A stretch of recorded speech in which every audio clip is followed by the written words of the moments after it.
Ayan, may ampalaya tayong tanim. Ang tataba na nila.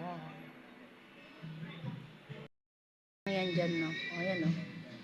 Gumawa kami ng gagapangan niya.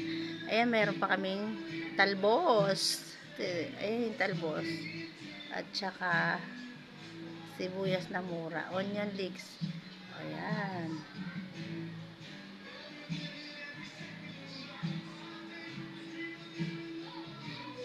Ayan. Bumili akong lupa sa online. Yung 2 kilo lang. Ilagay ko dyan. Kaya may fertilizer siya. Ayan. Konting panahon na lang, pero na tayo aanihin. Diba? May gulay-gulay tayo. Yung kamatis ko wala pa eh. Hindi pa tumutubo. Ito, talbos nagkadahon na oh.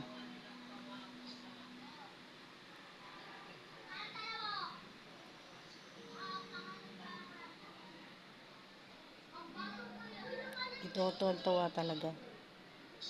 Ayun. Diyan lang siya naka ano.